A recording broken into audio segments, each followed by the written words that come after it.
파리에서 온 친구가 서울의 아파트 현관에 섭니다. 주인이 신발을 벗어주세요라고 말하자 그는 당황한 표정을 짓습니다. 이번엔 서울 친구가 파리의 친구 집을 방문합니다. 주인이 신발을 신은 채 거실 카펫을 밟으며 소파에 앉자 이번엔 그가 당황합니다. 집에 들어갈 때 신발을 벗나요? 아니면 신나요? 이 작은 습관 하나에는 수천 년의 역사, 기후 적응, 종교 철학, 사회 구조, 위생 개념, 그리고 삶의 방식에 대한 근본적인 차이가 모두 담겨 있습니다. 오늘은 신발에 얽힌 흥미로운 문화적 차이를 탐구해 봅니다. 집에 들어갈 때 신발을 벗는 문화는 전 세계 여러 지역에서 나타나지만 가장 두드러진 곳은 동아시아입니다. 한국, 일본, 중국의 일부 지역이 그렇고 동남아시아의 태국, 베트남, 인도네시아도 마찬가지입니다. 흥미롭게도 지리적으로 멀리 떨어진 중동의 터키와 이란, 북유럽의 핀란드와 스웨덴 일부, 그리고 러시아도 같은 습관을 공유합니다. 이들 지역에는 공통적으로 내부와 외부를 명확히 구분하는 문화적 전통이 생겨났습니다. 한국의 사례를 자세히 살펴보죠. 한국의 신발 벗기 문화를 이해하는 핵심은 온돌이라는 독특한 난방 시스템입니다. 기원전 4세기경부터 한반도에서 시작된 이 기술은 세계적으로도 극히 드문 바닥 난방 방식입니다. 온돌의 원리는 놀랍도록 과학적입니다. 아궁이에서 불을 피우면 뜨거운 공기가 방바닥 아래 깔린 돌 통로를 지나면서 돌을 가열합니다. 이 돌들은 열을 서서히 방출하여 방 전체를 오랫동안 따뜻하게 유지합니다. 서양의 벽난로나 일본의 이로리와 같이 사람들이 직접 열원 주변에 모이는 방식과는 완전히 다릅니다. 흥미로운 점은 이 기술의 사회적 확산 과정입니다. 처음에는 하층민의 난방 방법이었던 온돌이 그 효율성 때문에 점차 상류층으로 확산되어 결국 왕궁에까지 설치되었습니다. 인류 역사를 보면 대부분의 경우 상류층의 생활 방식이 하층으로 전파됩니다. 하지만 온돌은 반대 방향으로 올라갔습니다. 이것은 그 기술의 실용성이 신분의 장벽을 뛰어넘을 만큼 탁월했다는 증거입니다. 온돌이 문화에 미친 영향은 심대합니다. 바닥 자체가 난방 장치이므로 사람들은 자연스럽게 바닥에 앉아 생활하게 되었습니다. 의자 문화에서 좌식 문화로의 대전환이 일어난 것이죠. 바닥에서 먹고 자고 생활하니 바닥은 곧 몸이 직접 닿는 공간이라는 인식이 깊게 자리 잡았습니다. 신발을 신고 들어오면 바닥이 더러워지고 그 더러운 바닥에 앉거나 누워야 합니다. 이것은 단순한 불편함을 넘어 건강에 직접적인 위협이 됩니다. 따라서 신발을 벗는 것은 선택이 아니라 필수가 되었습니다. 일본의 경우도 비슷한 패턴을 보입니다. 다담이라는 지프로 만든 바닥재는 매우 부드러워 사람들이 직접 앉고 눕습니다. 여기에 신발을 신고 올라간다는 것은 상상할 수 없는 일입니다. 다다미가 손상될 뿐만 아니라 그 위에서 생활하는 사람들의 건강을 해칩니다. 기후적 요인도 중요합니다.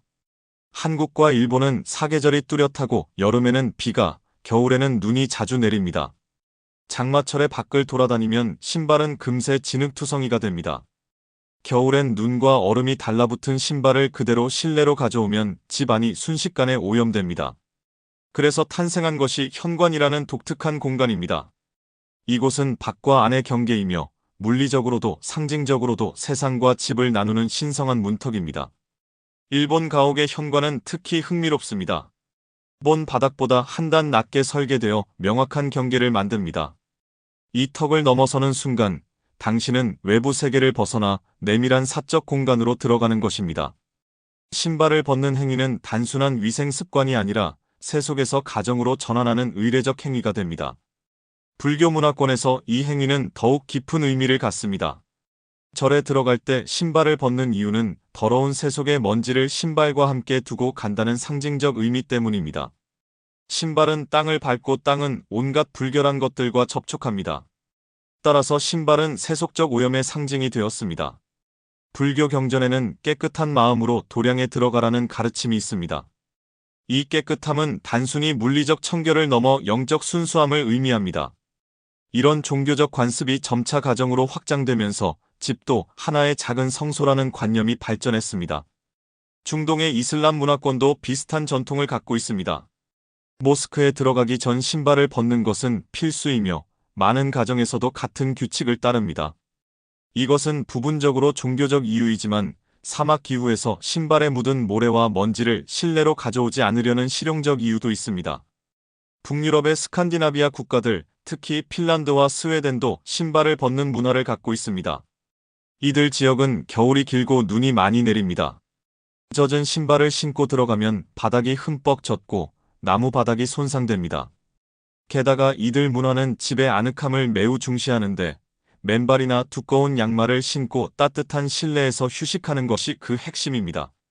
러시아도 같은 전통을 갖고 있습니다. 추운 기후, 지능 많은 봄, 눈 많은 겨울, 이런 조건에서 신발을 신고 실내로 들어간다는 것은 상상할 수 없습니다.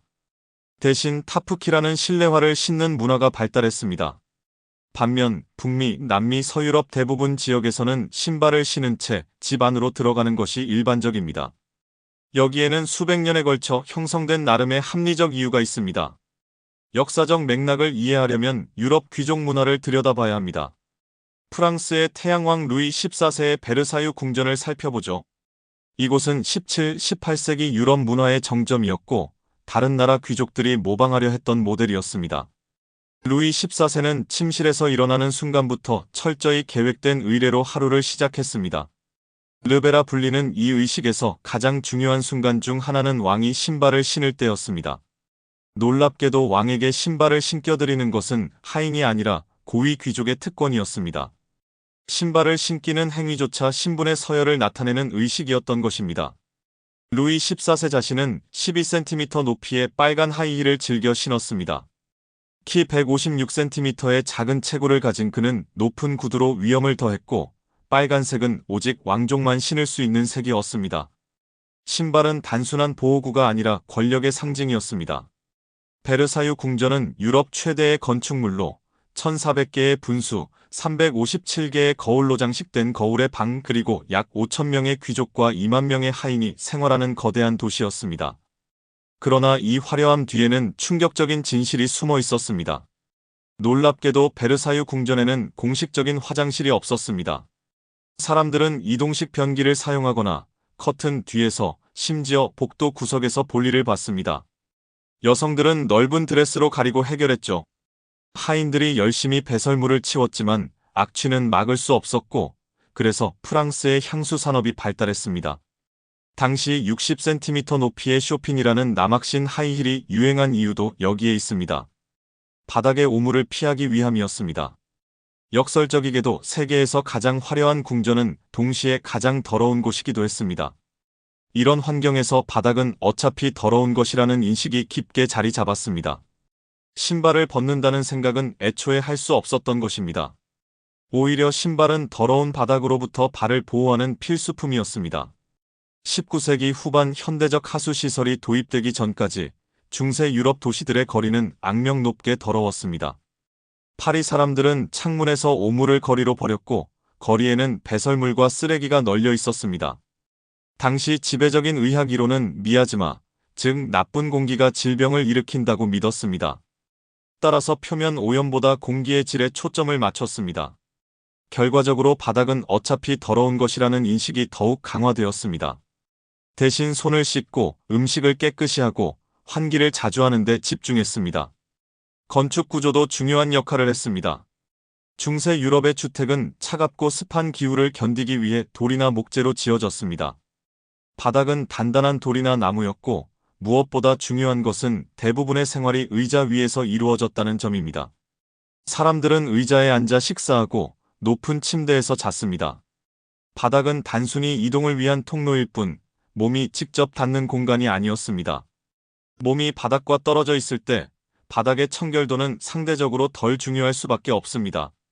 신발이 바닥을 다소 더럽혀도 그것이 옷이나 피부에 직접 묻을 일이 없으니까요. 사회적 측면도 간과할 수 없습니다. 유럽 역사에서 신발은 신분의 표식이었습니다. 중세 귀족들은 화려하게 장식된 장화나 구두를 신고 성안을 활보했습니다.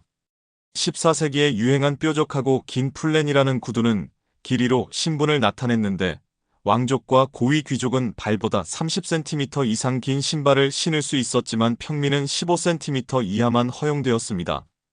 일부 극단적인 경우 신발 끝이 무릎 높이까지 올라가 걸을 수조차 없어서 하인이 끈으로 신발 끝을 무릎에 묶어주기도 했습니다.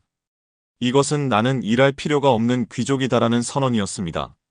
이런 맥락에서 신발을 벗는다는 것은 하층민, 하인, 노예의 행동으로 간주되었습니다. 따라서 실내에서도 신발을 신고 있다는 것은 곧 나는 높은 신분의 사람이다라는 사회적 선언이었습니다. 이런 관념은 수백 년간 지속되며 서양 문화 깊숙이 각인되었습니다. 오늘날까지도 그 흔적이 남아 있습니다. 정장 구두가 전문성과 권위를 상징하는 이유, 비즈니스 미팅에서 신발을 벗는 것이 상상하기 어려운 이유가 여기에 있습니다. 19세기 후반과 20세기 초 위생혁명이 일어나면서 상황이 조금씩 변했습니다.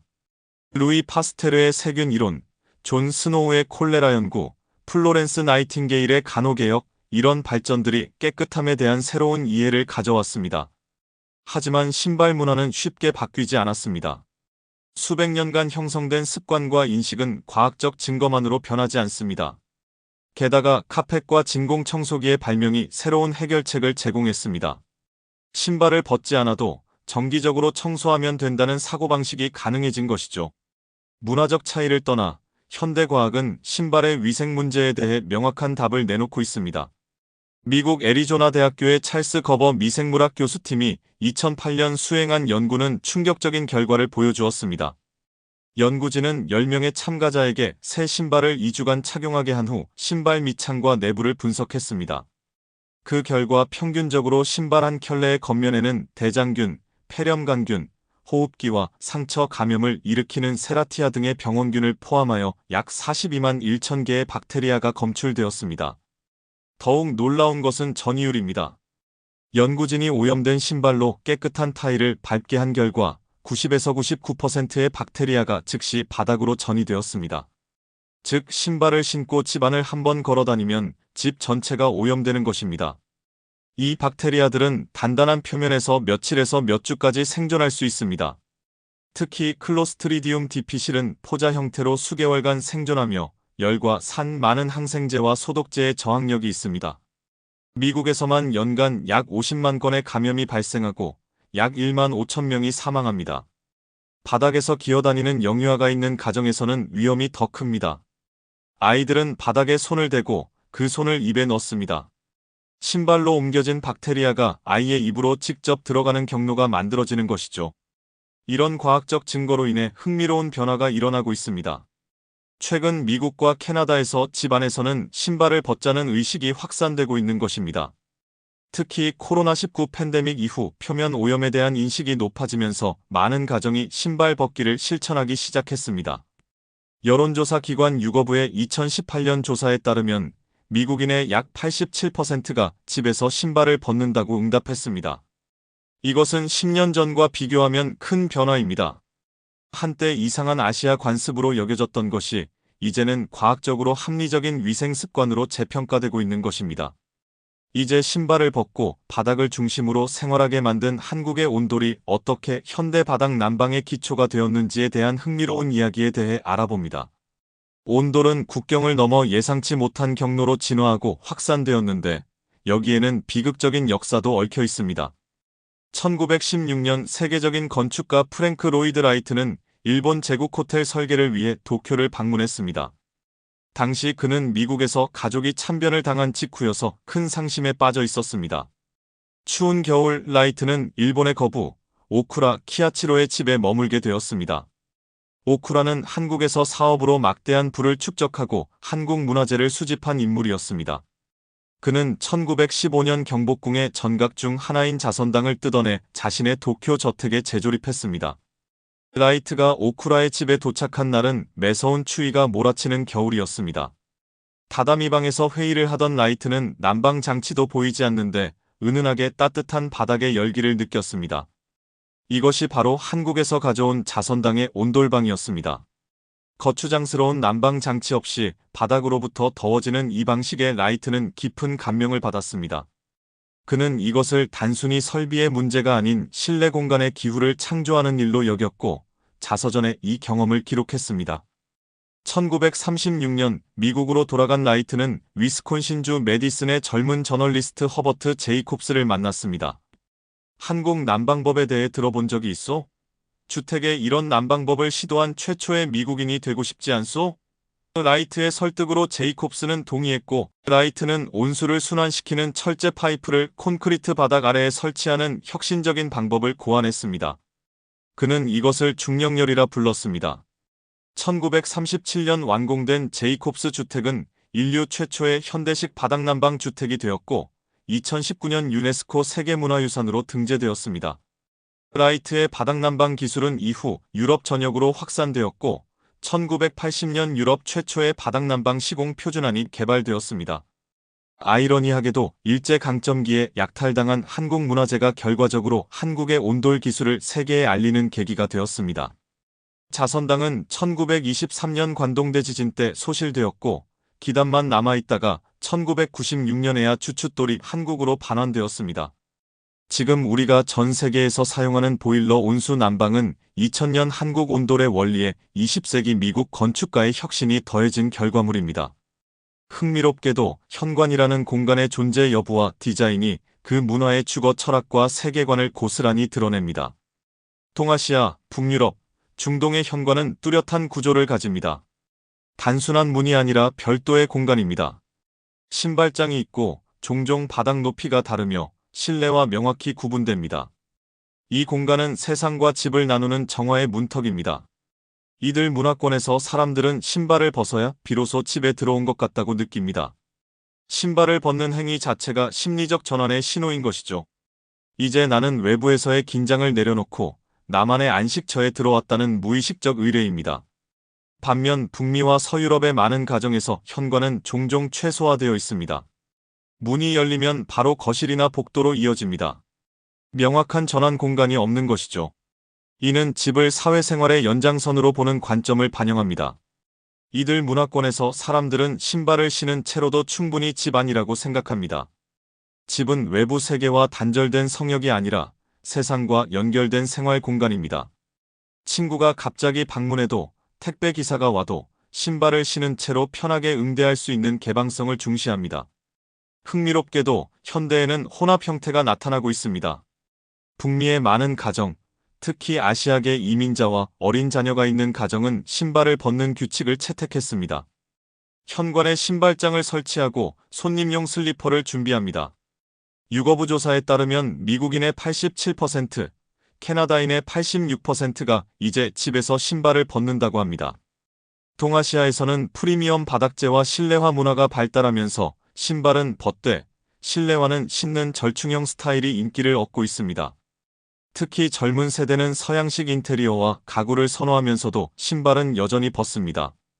신발을 벗어야 하든 신어야 하든 가장 중요한 것은 상대방의 문화에 대한 존중입니다. 집주인이 신발을 벗어달라고 하면 흔쾌히 벗고 신어도 된다고 하면 편하게 신으면 됩니다. 문화의 차이는 우월함의 문제가 아니라 다양성의 증거일 뿐입니다. 그러니 그 다양성을 이해하고 존중하는 것, 그것이 진정한 글로벌 시대를 살아가는 현대인의 올바른 자세일 것입니다. 오늘은 집안에서 신발을 벗는 문화와 신는 문화에 대하여 알아봤습니다. 시청해주셔서 감사합니다. 구독과 좋아요, 그리고 알림 설정은 저에게 많은 힘이 됩니다.